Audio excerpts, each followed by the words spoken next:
Digital arrest और cyber fraud को लेकर के सुप्रीम कोर्ट ने एक बड़ा कदम उठाया। सुप्रीम कोर्ट ने इस मामले में केंद्र सरकार, सीबीआई, हरियाणा सहित अन्य को नोटिस जारी कर जवाब मांगा है। हमारे साथ सुप्रीम कोर्ट के वकील विराग गुप्ता हैं, जो जाने माने विशेषज्ञ हैं इस मामले में। सर, कोर्ट का यह कदम आप इसे किस रूप में देखते हैं? मैं इसको एक अच्छा अहम कदम मानता हूं और इस कदम से कहीं ना कहीं से व्यवस्था में एक जागरूकता बढ़ेगी, लोगों में भरोसा बढ़ेगा।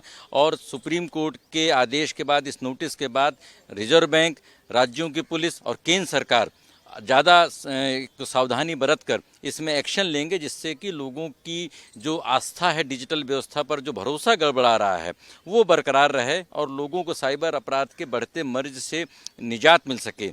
और इसको सुप्रीम कोर्ट की नोटिस इशू होने के बाद ठीक करने के लिए, अगर हम कोई इलाज करना चाहते हैं, मर्ज जानना जरूरी है। तो मर्ज के 3 पहलू बड़े हैं। पहला पहलू ये है कि संविधान के अनुसार जो काम का बंटवारा है केंद्र और राज्यों के बीच, उस बंटवारे के अनुसार 7वीं अनुसूची के अनुसार जो आईटी है, जो टेलीकॉम है, जो बैंकिंग है, वो केंद्र सरकार के अधीन है, जबकि जो पुलिस है वो राज्यों के अधीन है। ये तो राज्यों की पुलिस को इस डिजिटल अपराधों पर रोक लगाने की एक पूरी शक्ति नहीं है, ये पहली दिक्कत है।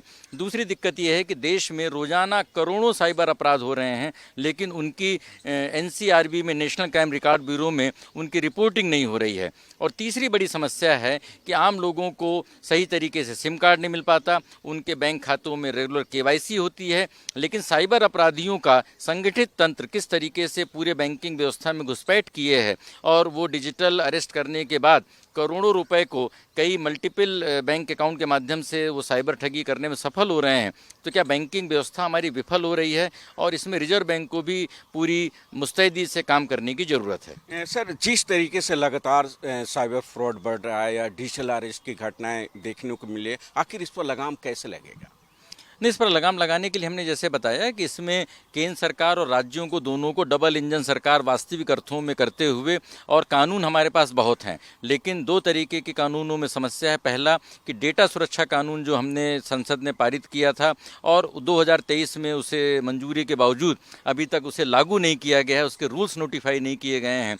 तो बड़े पैमाने पर डेटा की नीलामी की वजह से लोगों की साइबर सुरक्षा खतरे में है, ये पहली समस्या है। दूसरी समस्या ये है कि देश में कारोबार करने वाली हर इंटरनेट कंपनी को, हर डिजिटल कंपनी को, जितने भी टेलीकॉम ऑपरेटर्स हैं, उन सबको अपने शिकायत अधिकारी की नियुक्ति करने की ज़रूरत है आईटी इंटरमीडिएट रूल्स के तहत, जिससे सारे मामले कोर्ट कचहरी और पुलिस के सामने नहीं आए। अधिकांश मामलों का निष्पादन एक स्थानीय स्तर पर होना चाहिए। और अभी बैंकों का भी एक बात आई है कि बैंकों का भी विशेष नंबर से एक नंबर चालू होना, जल्द उस पर अमल हो, जिससे कि लोगों को ये पता रहे कि ये सरकारी नंबर कौन सा है, गैर सरकारी नंबर कौन सा है। और डिजिटल अरेस्ट से जुड़े हुए कई सारे मसलों पर सरकार को जागरूकता बढ़ाने की भी जरूरत है। सर, इसको रोकने के लिए आरबीआई की भूमिका किस तरीके से अहम हो सकती है?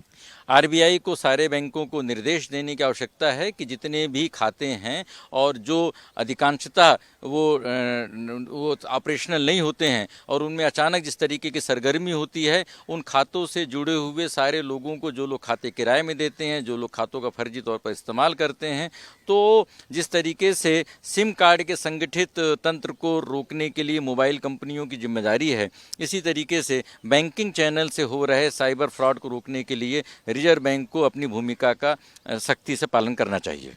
तो अब देखना होगा सुप्रीम कोर्ट के नोटिस का केंद्र सरकार, सीबीआई, हरियाणा सहित अन्य सरकारें क्या कुछ जवाब देती है और उसके बाद कोर्ट इस मामले में सुनवाई के बाद क्या आदेश देता है।